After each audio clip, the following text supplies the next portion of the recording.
வெளிப்படுத்துதல் வசனம் வசனமாக 7 சபைகள். மார்ச் 3. அன்பு வேதனை கொடுக்கிறது. நான் நேசிக்கிறவர்கள் எவர்களோ அவர்களை கடிந்து கொண்டு சிட்சிக்கிறேன். ஆகையால் நீ ஜாக்கிரதையாய் இருந்து மனம் திரும்பு. வெளிப்படுத்துதல் 3 வசனம் 19. பண்டைய எகிப்தியர்கள் இறந்தவர்களை மறுமை வாழ்விற்கு ஆயத்தப்படுத்துகிற வகையில் அவர்கள் சடலத்தை பதன்படுத்தும் போது மூளையை அகற்றி விடுவது வழக்கம். ஏனென்றால் மூளை அல்ல, இருதயம்தான் ஒட்டுமொத்த உடலின் கட்டுப்பாட்டு மையம் என நம்பினார்கள். இன்று பகுத்தறிவதும் தீர்மானங்கள் செய்வதும் மூளையில் நடப்பதாகவும் உணர்வுகள் இருதயத்திலிருந்து உருவாவதாகவும் மக்கள் கருதுகிறார்கள். இதுபோல கிரேக்க மொழியிலும் அன்பு என்பதற்கான பல வார்த்தைகளில் இதே போன்ற வரையறைகள் காணப்படுகின்றன. அவற்றில் வேதாகமத்தில் பயன்படுத்தப்பட்டுள்ள 2 வார்த்தைகள் அகாப்பே, பீலியோ.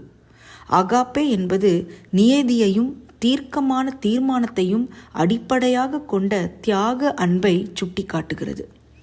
பீலியோ என்பது மன உறுதியினால் அல்லாமல் இயற்கையான உணர்வால் உண்டாகுகிற பாச பிணைப்பை விவரிக்கிறது. அகாப்பே அன்பு மூளையிலிருந்து பிறப்பதாகவும் பீலியோ அன்பு இதயத்திலிருந்து பிறப்பதாகவும் பெரும்பாலும் கருதப்படுகிறது. ஒரே நேரத்தில் ஏதாவது ஒன்றைத்தான் காட்ட முடியும் என்பதல்ல. வேதாகமத்தில் சில இடங்களில் ஒன்றுக்கு பதிலாக ஒன்று பயன்பட்டுள்ளது. லவோதிக்கியர்களுக்கு பீலையோ என்னும் வார்த்தையை இயேசு பயன்படுத்தினார். அவர்களுக்கு கொடுக்கப்பட்ட செய்தி முழுவதுமே கண்டிப்பு நிறைந்தது. மற்ற 6 சபைகளை பற்றியும் கொஞ்சமாவது பாராட்டுகிற வகையில் செய்தி தொடங்குகிறது. ஆனால் இந்த சபை அப்படியல்ல.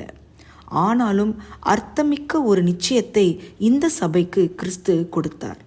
அதாவது ஒரு சிநேகிதனைப் போல சிநேகிப்பதாக சொல்லுகிறார்.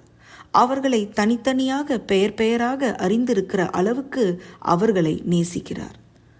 சகல அருளும் சகல அன்பும் நிறைந்த தேவன் உங்களை கண்டித்தால் அதை தம்முடைய நலனுக்காகவோ பெருமைக்காகவோ பயன்படுத்துவாரா? இல்லை, உங்களுடைய நலனுக்காக மட்டுமே பயன்படுத்துவார். தம் சபை என்ன செய்ய வேண்டுமென கிறிஸ்து சுட்டி காட்டினார். ஜாக்கிரதையாயிரு.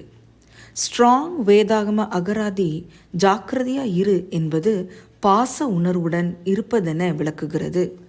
இயேசு உங்கள் மேல் ஏக்கமாக இருக்கிற அளவுக்கு அவருக்காக உங்கள் இருதயம் அனல் மூழ்கிறதா? அல்லது ஏதாவது ஒரு பக்கம் சாயாத வெதுவெதுப்பான நிலையில் திருப்தி அடைகிறதா? மனம் திரும்பு என்று இயேசு சொன்னார். உலக பொருட்களிலும் அறிவிலும் செல்வந்தர்களாக இருப்பது வெறும் பகட்டான வழி. மெய்யாகவே வாழ்வடைவதற்கு ஒருவர் தன் பாவங்களை அறிக்கை செய்து விட்டு விட வேண்டும். நீதிமொழிகள் 28 வசனம் 13.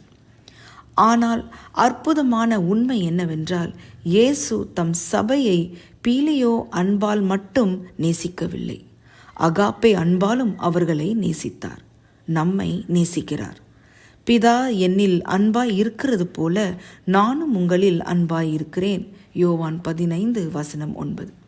அகாப்பே அன்பையும் அந்த வசனத்தில் அவர் பயன்படுத்தினார். அந்த அன்பு சிலுவை மீதான கிறிஸ்துவின் மரணத்தில் பூரணமாக வெளிப்பட்டது. மரண பரியந்தம், அதாவது சிலுவையின் மரண பரியந்தமும் கீழ்ப்படிந்தவராகி தம்மை தாமே தாழ்த்தினார். பிலிப்பியர் 2 வசனம் 8. அன்புள்ள ஆண்டவரே, என்னை ரட்சிப்பதற்கு அதிகபட்சமானதை நீர் செய்திருப்பதற்காக நன்றி. உம்முடைய சிக்ஷைகளை வாழ்க்கையில் ஈவுக்கான சிக்ஷைகளாக நான் பார்க்கவும் அவ்வாறே நடந்து கொள்ளவும் எனக்கு உதவும்.